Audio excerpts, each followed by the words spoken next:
Agora é a hora dos empresários da pequena empresa ganharem dinheiro com a internet. O Marketplace da KeepSell chegou com tudo.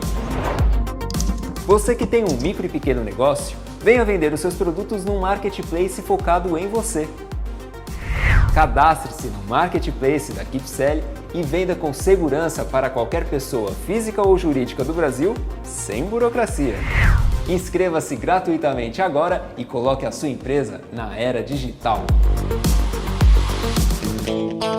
Começa agora o programa Hora e a Vez da Pequena Empresa, sempre levando para você muitas informações e atrações. Confira o advogado Marcos Tavares Leite falando sobre a prorrogação dos prazos das prestações de parcelamentos tributários, estabelecida pelo Ministério da Economia. O CEO da Money Invest, Marcos Travassos, comentando o atual cenário econômico brasileiro e orientando os micro e pequenos empresários. O professor Joelson Sampaio passando dicas de investimentos. E nesta semana, o presidente do Simp, Joseph Cury, recebe o advogado e sócio fundador da DASA Advogados, Dr. Carlos Denezucchi, e seu sócio, Dr. Daniel Amaral. Fique conosco!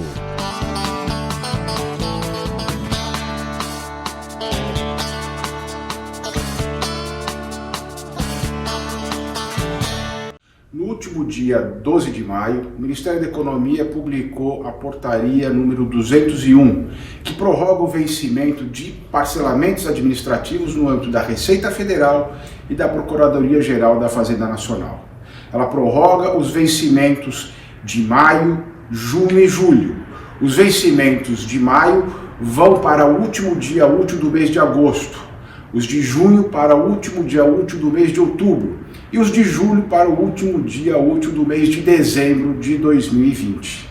Nesse sentido, as empresas têm essa possibilidade de suspender o pagamento sem incorrer em multas e sem correr o risco de ter o seu parcelamento cancelado. Todavia, continuam incidindo juros sobre as parcelas vincendas e no seu vencimento serão então calculados os juros acumulados. Portanto, a empresa deve utilizar esse mecanismo se realmente estiver com uma grande necessidade, para não haver que arcar ainda com juros e até mesmo com alguns pagamentos em duplicidade, pois em agosto nós já teremos o vencimento relativo ao mês de maio e também o vencimento do próprio mês de agosto. Em relação ao Simples Nacional, ainda não há nenhuma prorrogação em relação a isso, porque depende de decisão do Comitê Gestor do Simples Nacional. Acreditamos que, a exemplo dos demais parcelamentos, isso também deverá ocorrer, mas como há incidência e participação também de estados e municípios, isso tem que ser decidido no âmbito ou através de resolução do Comitê Gestor. Esperamos que brevemente tenhamos também essa possibilidade. É importante colocar também que só se aplica àqueles débitos vencidos a partir da publicação desta portaria, 12 de maio. Portanto, não se refere a outros vencimentos, ainda que não tenham sido pagos ainda, ou mesmo concede direito ao contribuinte de postular compensação ou mesmo a restituição. Esse tipo de medida ajuda e nós precisamos ainda de mais auxílio no campo tributário e principalmente creditício para todas as empresas, mas principalmente para os empresários da micro e da pequena empresa. Apesar dos anúncios de realmente ter havido uma disponibilização de recursos financeiros às instituições bancárias, a verdade é que pouquíssimos estão conseguindo algum acesso a esse tipo de crédito, esse tipo de auxílio, ou por burocracia, ou por avaliação de crédito, falta de certidões, e que nesse momento nós temos que racionalizar e muitas vezes relevar algumas situações, permitindo que as empresas continuem sobrevivendo, continuem ativas, continuem e possam manter os empregos. É nesse sentido que o Simp trabalha e continuará trabalhando, para que nós tenhamos uma resolução, nós tenhamos sensibilidade dos entes administrativos, dos entes federativos em geral, União, estados e municípios, para que efetivamente possamos continuar sobrevivendo, que as empresas continuem ativas, formais, gerando emprego e gerando renda.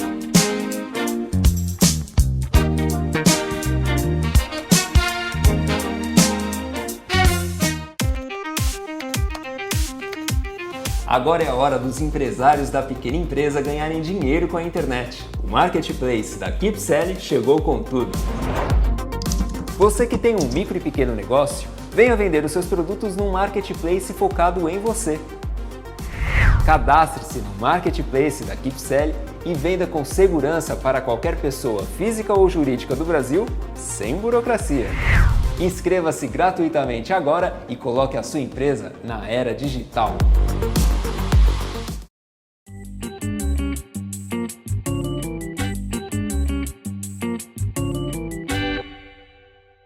Eu queria falar para vocês hoje sobre o que a gente acha que é o final do primeiro ciclo da crise do Covid-19. Depois de praticamente 2 meses de pandemia, o destaque negativo na economia, sem dúvida nenhuma, é a queda muito importante na atividade que tem trazido grandes desafios para a micro e pequena empresa. Apesar de ser uma crise letal, e ela é letal em todos os sentidos, essa crise traz uma outra característica que a gente não pode esquecer. Ela é uma crise relativamente curta, ela é uma crise que tem data para acabar. E no mundo dos negócios, o remédio mais adequado para esse tipo de situação chama-se preservação de caixa. E aí vai nossas dicas para você, micro e pequeno empresário. Use todas as ferramentas que tiver à sua disposição para preservar o caixa da sua empresa, seja através de postergação de pagamento de impostos, o que já foi amplamente divulgado pelos governos, reperfilamento de fluxo de pagamento das suas dívidas com os grandes bancos, o que já está aprovado, o que já está sendo praticado também, e renegociação de contratos com seus fornecedores quando fizer sentido para as duas partes. A economia brasileira ela foi construída pelas mãos dos empreendedores e não vai ser diferente nessa situação. Mas a gente precisa chegar do outro lado da crise e precisamos chegar vivos. Então, cuide do caixa da sua empresa, cuide do seu negócio e não deixe de cuidar da sua saúde. Um grande abraço.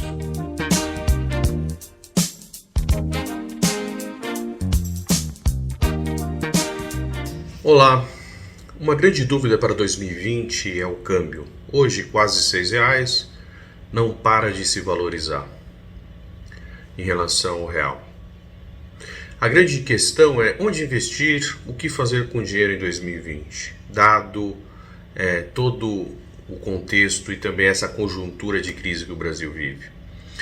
Olhando o câmbio, os fundos cambiais eles têm tido bastante resultado positivo, retornos, e que podem ser um bom investimento, uma boa opção para 2020.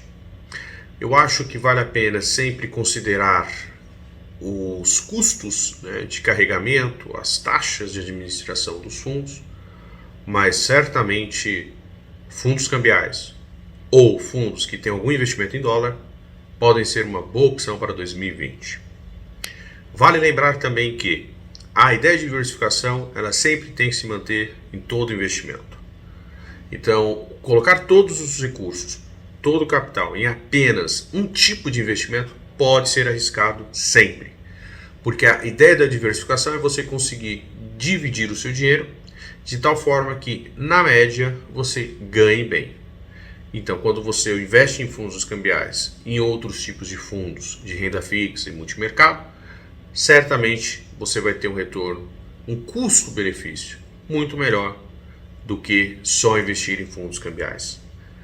Levando isso em consideração, o ano de 2020 é um ano de grande desafio para investimentos, por conta da crise. Mas não quer dizer que não tenha opção. Vale sim a pesquisa, o acompanhamento e a escolha de boas opções que podem aparecer também em cenários de crise.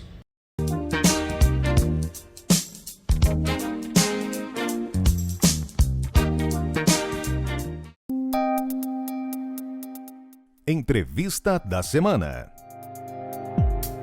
Os nossos convidados de hoje são o Dr. Carlos Denezuk, advogado, sócio fundador da DAS Advogados, e o Dr. Daniel Amaral, advogado, também sócio da DASA, especializada em recuperação judicial. Dr. Daniel, Dr. Carlos, é um prazer tê-los conosco e falar do tema diretamente, recuperação judicial. Sim, Curi. Hoje é muito importante esse tema, tendo em vista o problema da pandemia, e o que a gente vem notando é que as empresas e os empresários estão cada vez mais desesperados porque não existe hoje uma ajuda governamental, não existe hoje uma ajuda do sistema bancário brasileiro, e os empresários não vão ter outro caminho sem se proteger através da recuperação judicial. Na verdade, a pesquisa Simples Datafolha demonstra que o dinheiro não está chegando na ponta, que as empresas estão desesperadas. Mas a primeira pergunta é assim: hoje existe um mito no mercado de que micro, pequena, média empresa não pode ir para a recuperação judicial porque é caro, porque não consegue pagar, porque não tem saída. Existe hoje alguma orientação sem ônus para que quem quiser saber sobre o tema sem compromisso possa consultar a sua empresa especializada no assunto? Sim, a gente, nesse momento de cooperação da pandemia, a gente está à disposição de todo empresário, micro, pequeno, médio empresa, que mande suas perguntas para a gente poder responder, tirar qualquer dúvida, para ele entender que ele também tem o direito de poder pedir a sua recuperação judicial para se proteger. Como é que ele manda essa pergunta? Para onde ele manda? Ele manda para o e-mail que tem do escritório, que é o dasa@dasa.adv.br. Lá tem uma equipe que vai receber as suas perguntas para responder tudo de forma gratuita, para eles ficarem à vontade e terem tudo bem esclarecido. Ok, então ele pode ter toda a informação sem ônus. Sem ônus nenhum. O que é o processo de recuperação judicial propriamente dito? Ok, o processo de recuperação judicial nada mais é do que uma proteção judicial para o empresário. Aquele empresário que já está com o seu caixa abalado, já está com dívidas, já está num momento ruim do ciclo dele, o que ele vai fazer? Ele vai pedir para o juiz, através dos seus advogados, que a empresa entre com a sua recuperação judicial. O que quer dizer isso? Que pare tudo, seja tratado toda a dívida do passado lá para frente. Ele vai ganhar um tempo para se reestruturar, para depois mostrar para esses credores como ele vai fazer o pagamento desse passado. Na verdade, numa forma resumida, é isso. Doutor Daniel, quais são as vantagens e desvantagens da recuperação judicial? Olha, Curi, as desvantagens de uma recuperação judicial, elas estão mais ligadas à questão de que é um pedido que você tem que levar para o judiciário. E o judiciário, nós sabemos, brasileiro, ele tem lá os seus problemas, né, relacionados à eventual morosidade, o que ainda aqui em São Paulo ou nas grandes capitais tem sido um pouco mitigado, porque tem sido criadas varas especializadas. Mas em algumas comarcas do interior, o que acontece é que o processo de recuperação judicial muitas das vezes cai na mão de um juiz que não tem um conhecimento abrangente da matéria e acaba, por conta disso, tendo um pouco de dificuldade na sua tramitação. Lembrando que, apesar disso, e aí entra na parte da vantagem, a partir do momento que você entra com o pedido de recuperação judicial, são suspensas todas as ações e execuções contra a empresa que está em recuperação judicial. Então, mesmo com um pouco dessa morosidade que às vezes acaba dificultando o andamento do processo de recuperação judicial, ainda assim o empresário ele não tem o problema de ser atacado pelos seus credores por conta dessa suspensão que existe. E aí, entrando um pouco mais nas questões das vantagens da recuperação judicial, a primeira delas é um pouco mais relacionadas ao fato de a empresa poder se reerguer, poder fazer de uma medida judiciária um problema de solução financeira, que é o quê? A partir do momento que ela entra em recuperação judicial e todas as suas dívidas são estancadas, ela chega no momento onde ela pode apresentar um novo plano de negócio e novo plano de pagamento para os seus credores. Então ela consegue ver dentro desse processo, considerando que está tudo suspenso, está tudo sendo organizado, qual que é os próximos passos que ela vai ter para eventualmente melhorar o seu caixa, melhorar o seu faturamento, para fazer uma readequação de algum produto dentro da empresa que talvez não é tão rentável, trocar por algum outro, enquanto isso ela vai renegociando com seus credores o pagamento da sua dívida. E lá na frente ela consegue um deságio, consegue um maior prazo de carência, porque ela precisa somente de 50% de um modo geral, mais um, 50% mais um, que aceite essa proposta e todos os outros credores já vão ter que se submeter a isso. Eles serão como uma forma de ser dragado para dentro dessa proposta. Então isso é uma grande vantagem, que você não precisa negociar com exatamente todos os seus credores, mas apenas com aqueles que têm a maioria da sua dívida dentro da empresa em recuperação judicial. Doutor Carlos, indiscutivelmente o momento dessa pandemia está fazendo com que muitas empresas não tenham faturamento, elas têm dívidas, alguns negociam, outros não negociam, e a única forma delas sobreviver talvez seja a recuperação judicial. Na sua avaliação, essa afirmativa é real e vamos ter uma avalanche de processo, ou a possibilidade de uma avalanche de processo? Qual a sua avaliação? O que a gente vem entendendo, Curi, é que diante da falta de atitude do governo federal e do sistema bancário brasileiro, que a gente sabe que o dinheiro que não vai chegar na mão, na ponta do empresário, não vai ter outra saída para o empresário se não for o caminho da recuperação judicial. Ele vai tentar, nesse primeiro período, a gente está nesse período, eles estão tentando renegociar, e a gente sabe que o empresário é sério, eles estão tentando lá com seus fornecedores, com os seus trabalhistas, com os bancos, a renegociação, eles vão ganhar algum pequeno fôlego, mas lá na frente a gente sabe que não vai ter o crédito, então ele não vai ter outro caminho sem ser o pedido da recuperação judicial para ele poder se manter vivo. Sem isso, fatalmente, ou ele vai ter que fechar as portas, ou a justiça vai decretar a falência da empresa. Então, é o caminho para os empresários o pedido da recuperação judicial. Lembrando que também todos os seus débitos trabalhistas vão estar dentro desse pedido. Então, ele vai conseguir resolver também o problema trabalhista dele durante esse período que ele vai estar em recuperação judicial. Nós vamos ter uma avalanche de processos ou de renegociações ocorrendo. Indiscutivelmente, existem profissionais que não são especializados no tema. Qual é a grande vantagem de ter alguém especializado, que é o caso da DASA, no tema tratando de uma recuperação judicial, e o risco de quem não tem este profissional à disposição? Bom, primeiro que relacionado à avalanche que vai vir, nós acreditamos que vai ser no segundo semestre, óbvio, até porque nós já estamos próximos do fim do primeiro semestre. Mas hoje a gente verifica que, por conta de toda essa situação que está acontecendo, os bancos e alguns fornecedores já estão sendo suscetíveis a aceitarem algum acordo como carência, né, para que daqui 2, 3 meses se resolva isso, ou venha trazer esse problema para a mesa e se resolver. E o que nós estamos vendo, na verdade, é que esse período de 1, 2, 3 meses que eventualmente está se conseguindo de carência para pagamento de uma dívida, ele não vai ser suficiente por um momento. Por quê? A partir de agosto, eventualmente, quando se voltar as empresas a realmente funcionar, elas não vão ter o mesmo faturamento que tinha antes da pandemia. Então, isso é um problema que lá na frente, com certeza, vai explodir o número de empresas precisando de ajuda. E a questão de você ter uma consultoria especializada em relação a isso é justamente alguém que saiba tratar do problema. Não é todo médico, por um exemplo aqui, que cuida de determinada parte do corpo.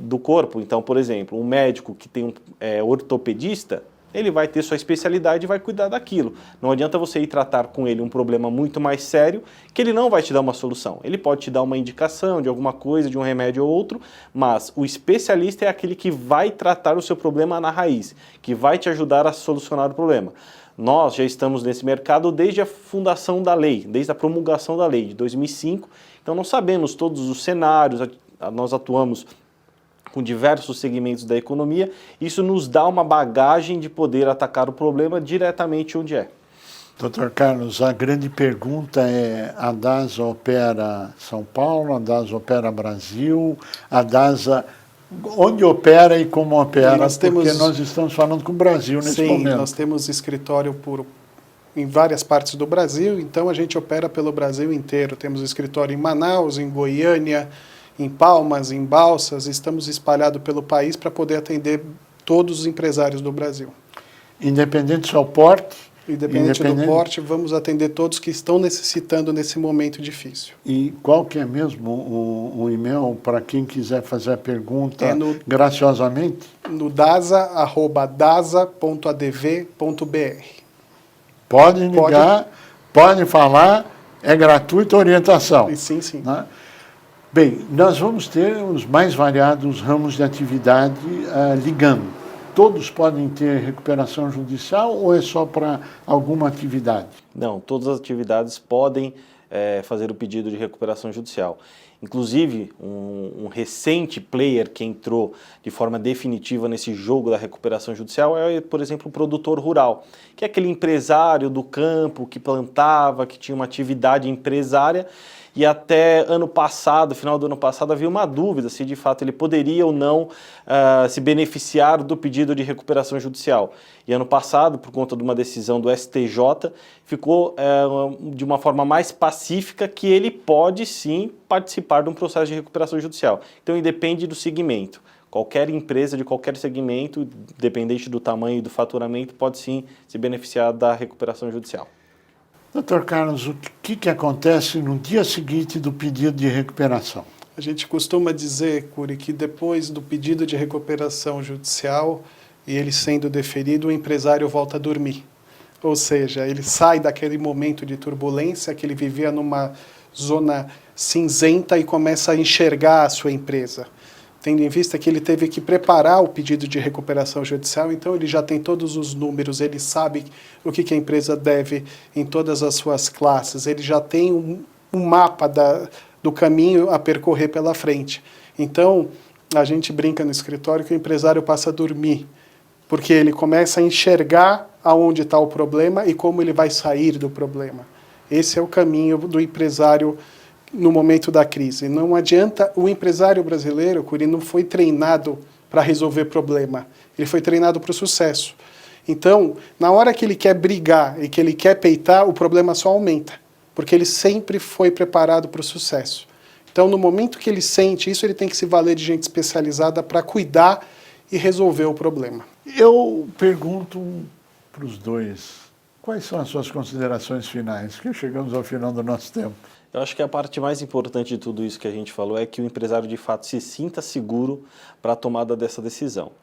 E para ele se sentir seguro, é fundamental que ele de fato procure um especialista para entender de recuperação judicial. A gente vê muitas matérias, o Dr. Google, né, que a gente costuma chamar, onde trata a recuperação judicial de qualquer maneira. A gente vê pessoas que muitas das vezes nunca nem fizeram uma recuperação judicial falando. Então, o importante é isso. Eu gostaria de dizer que para o empresário que não tarde em tomar a decisão, porque depois, quando a empresa secar o caixa, quando a empresa estiver praticamente morta, ele não tem mais recuperação judicial. Aí ele entra na ressuscitação, e isso é muito ruim. Ele querer deixar a recuperação judicial como a última medida está errado. Ele tem que preservar o caixa da companhia. Sem a preservação do caixa da companhia, ele não vai conseguir fazer a retomada da empresa. Então, o momento é agora. Não deixe a empresa ficar sem caixa. Use da ferramenta da recuperação judicial agora para poder resolver o problema lá na frente. Dr. Carlos Denezucchi, Dr. Daniel Amaral, queremos agradecer muito a participação de vocês, o esclarecimento de vocês, e eu quero ressaltar que é a oportunidade para vocês se informarem a respeito da recuperação judicial com a finalidade única de manter empresas vivas, de manter a atividade econômica, de não quebrarmos o mercado interno, de termos atividade de geração de emprego e no futuro com a retomada da arrecadação tributária e da volta ao crescimento econômico. É muito mais barato manter a empresa viva do que tentar gerar novos postos de trabalho. A você que esteve conosco, o nosso mais profundo agradecimento, com a certeza que estaremos juntos na semana que vem. Até lá! Agora é a hora dos empresários da pequena empresa ganharem dinheiro com a internet. O Marketplace da KeepSell chegou com tudo. Você que tem um micro e pequeno negócio, venha vender os seus produtos num Marketplace focado em você. Cadastre-se no Marketplace da KeepSell e venda com segurança para qualquer pessoa física ou jurídica do Brasil, sem burocracia. Inscreva-se gratuitamente agora e coloque a sua empresa na era digital.